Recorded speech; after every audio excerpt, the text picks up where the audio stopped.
Hello दोस्तों, चलिए आज हम थर्ड चैप्टर को पढ़ते हैं। ठीक है, थर्ड चैप्टर हम क्या है, मैथ में क्लास 10th के लिए है। दो चर वाले रैखिक समीकरण को है पढ़ना है। ठीक है, थर्ड चैप्टर में हमारा चैप्टर का नाम है दो चर वाले रैखिक समीकरण। दो चर वाले रैखिक समीकरण क्या होते हैं, देखिए इसको इंग्लिश में कहते हैं linear equation in two variable. क्या कहते हैं, linear equation in two variable.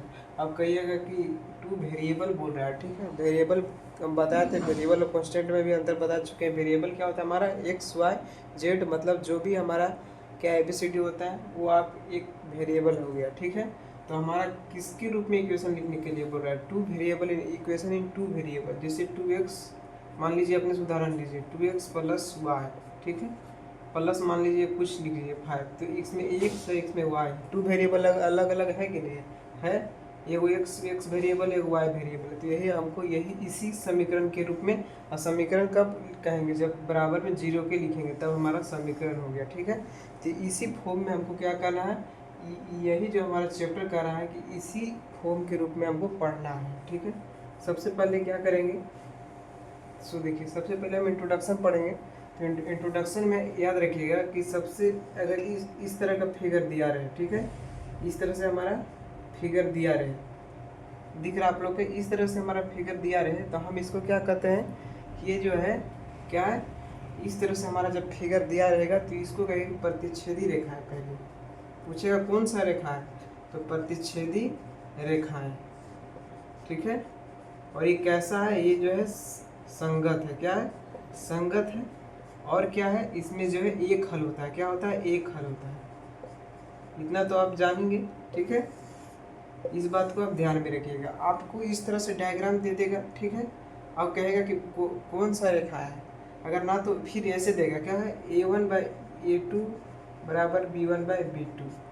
ठीक है, इस तरह से हमको दे देगा। ये हमारा दे दिया और पूछा कि कौन सा रेखा है, तो हम क्या कहेंगे, प्रतिच्छेदी रेखा है। और कैसा है, संगत है। इसमें कितना हल होगा, एक हल होगा। ठीक है, पहले स्टैंडर्ड रूप जान लेते हैं। ठीक है, स्टैंडर्ड रूप क्या होता है, standard form linear equation in two variable का स्टैंडर्ड फॉर्म क्या होता है, तो ऐसा लिखिए a1x plus b1y plus c बराबर में 0। ठीक है, इसको c1 मान लीजिए। फिर a2x plus b2y plus c2 बराबर में 0। अब इसको किस तरह से लिखना है कि a1 बटा में a2 करना है। a1 बटा में a2 बराबर b1 बटा में b2 बराबर c1 बटा में c2। ठीक है, ये हमारा स्टैंडर्ड फॉर्म हुआ। इसी में से हमारा क्या है, a1 बटा में a2 बराबर b1 बटा में b2। तो ये हमारा क्या हो गया, कैसा रेखा हो गया, प्रतिच्छेदी रेखाएं हो गया। और ये कैसा हो गया, संगत हो गया। ठीक है, संगत हो गया। और एक इसमें कितना हल होगा, एक हल होगा। अगर यही तरह दिए, इस तरह की रेखा देगा, क्या दे दिया, पैरेलल लाइन दे दिया हमको। ठीक है, तो पैरेलल लाइन पूछेगा कैसी रेखा है, तो ये हम क्या है, समांतर रेखा है। कैसी है, समांतर रेखाएं हैं। ये कैसा है, तो ये जो हमारा क्या है, असंगत है। कैसा है, असंगत है। इसका स्टैंडर्ड फॉर्म क्या होता है, तो इसका स्टैंडर्ड फॉर्म होता है a1/a2 बराबर b1/b2 और नॉट इक्वल टू c1/c2। ठीक है, इसमें कितने हल होते पूछेगा, तो इसमें कोई हल नहीं होता है, कोई हल नहीं होता है। इस बात को ध्यान में रखिए, कोई हल नहीं होता है। फिर इस तरह से दे दिया, कोलिनियर दे दिया। ठीक है, कोलिनियर हमारा दे दिया इस तरह से, मतलब एक ही रेखा पर हमारा क्या है, लाइक कर रहा है। तो इसका स्टैंडर्ड फॉर्म क्या होता है, a1/a2 बराबर b1/b2 बराबर c1/c2 होता है। ठीक है, इसको हम क्या करेंगे, इसका जो है पूछेगा कैसी रेखा है, तो हम क्या कहेंगे, ये जो है कैसी, ये कैसी रेखा है, तो ये जो हमारा क्या हो गया, संपाती हो गया। मतलब एक ही लाइन पर लाइक कर रहा है, क्या कहेंगे, संपाती रेखाएं हो गया। ठीक है, और ये कैसा है, ये जो है संगत है। कैसा, संगत है। इसमें कितने हल होंगे, इसमें अनेक हल होंगे, अनेक हल होंगे। ठीक है, ये तीनों बातों को आप ध्यान में रखिएगा। 3.2 में यूज होने वाला है, और इसलिए आपको बार बार ये जो है एग्जाम में आपको पूछता है। किस तरह से पूछेगा, ये आपका दे दिया रहेगा, इसे पूछेगा कौन सा रेखा है। चलिए हम इसको एक जगह लिख देते हैं। ठीक है, चलिए एक जगह लिख देते हैं इसको।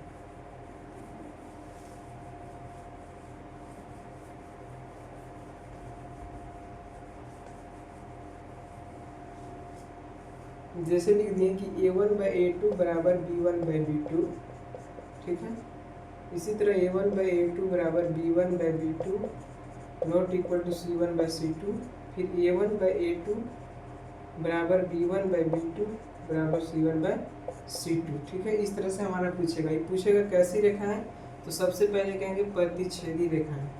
प्रतिच्छेदी रेखा है कैसा है, संगत है। ठीक है, इसमें हल कितने होते हैं, तो एक हल होते हैं। कितने होते हैं, एक हल होते हैं। समांतर रेखाएं, ये जो कैसा हो गया, समांतर रेखाएं हो गई, समांतर हो गया। कैसा है, असंगत है। ठीक है, और पूछा कि इसमें कितने हल होते हैं, तो कोई हल नहीं होता है, कोई हल नहीं होता है। अगला है कि इसमें पूछेगा कि a1/a2 ये कैसी रेखा है, ये हम क्या कहेंगे, संपाती रेखा है, मतलब एक ही लाइन पर लाई कर रहा है। ये कैसा है, संगत है। इसमें कितने हल होते हैं, तो किसमें कितने हल होते हैं, अनेक हल होते हैं, अनेक हल होते हैं। ठीक है, इस बात को आप ध्यान में रखिएगा। इस बात को आप ध्यान में रखिए और एक एग्जाम्पल देते हैं, आप लोग बताइएगा। जैसे हम एग्जाम्पल दिए हैं, जैसे देखिए एग्जाम्पल, हम एग्जाम्पल के रूप में लिखते हैं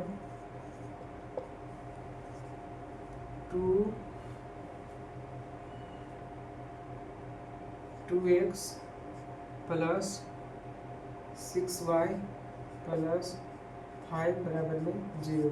फिर ये है कि 2x प्लस 6y प्लस 6 बराबर में 0। अब पूछेगा कैसी रेखा है, तो हम क्या करेंगे, पहले a1 निकालेंगे। a1 हमारा कितना है, 2 है। फिर b2 a2 कितना हमारा है, ये जो a2 है हमारा b2 है, और क्या है हमारा b1 जो 6 है, और b2 हमारा 6 है, लेकिन c1 जो हमारा 5 है, c2 जो हमारा 6 है। तो क्या a1 बटा में a2 2/2 दिख रहा है। ठीक है, b1/b2 6/6 दिख रहा है। ठीक है, लेकिन c1/c2 क्या 5/6 दिख रहा है। ये अलग है कि नहीं है, तो हम यहाँ लिख सकते हैं a1/a2 बराबर b1/b2 but not equal to c1/c2। ठीक है, इस तरह से हमारा हो गया। तो अब क्या इसको कौन सा रेखा कहेंगे, ये जो हमारा समांतर रेखा है, क्या समांतर रेखा है, और कैसा है, असंगत है। इसमें क्या होता है, कोई हल नहीं होता है, कोई हल नहीं होता है। ये जो आपका इंट्रोडक्शन पार्ट हुआ। ठीक है, और इंट्रोडक्शन पार्ट में एक और लिख सकते हैं, लीनियर इक्वेशन को सॉल्व करने के लिए इसी में पढ़ लेते हैं। ठीक है, सॉल्विंग क्या है, देख लेते हैं। लीनियर इक्वेशन को सॉल्व करने के लिए कितने विधि है, देखिए रैखिक समीकरण को हल करने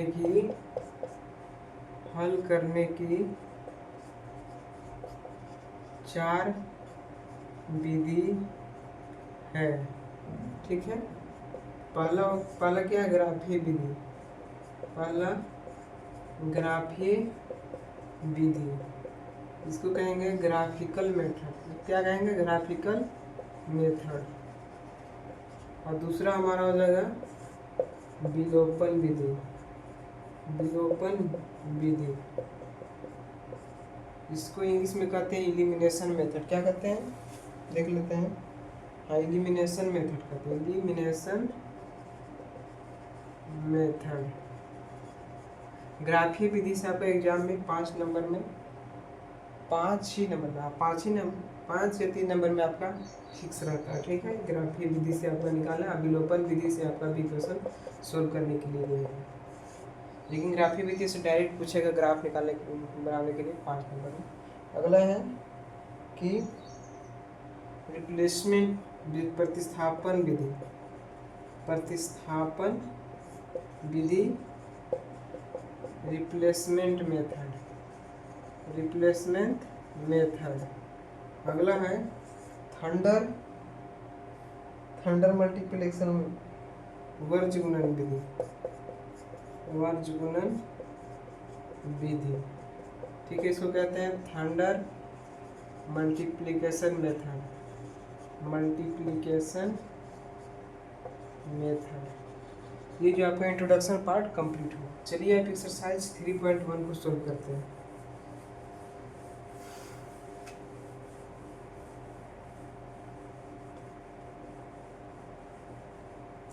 एक्सरसाइज 3.1 को हम सोल्व करेंगे। एक्सरसाइज 3.1 को सोल्व करेंगे। इसमें हमारा पहला क्वेश्चन क्या है देख लेते हैं। आफ्ताब अपनी पुत्री से कहता है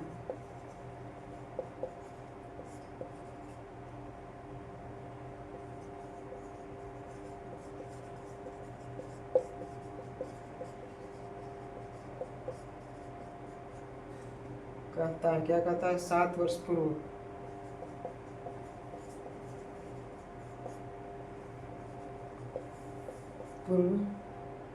मैं तुमसे 7 गुनी मैं तुमसे 7 गुनी आएगा 7 गुनी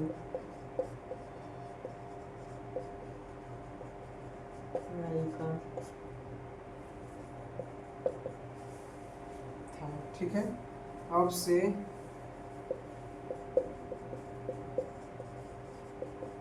3 वर्ष बाद मैं तुमसे 3 गुनी कहूँगा। मैं तुमसे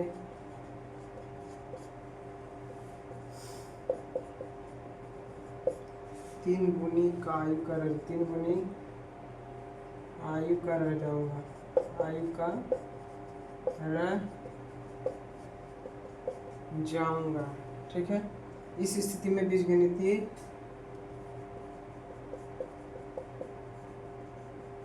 इस स्थिति में बीजगणितीय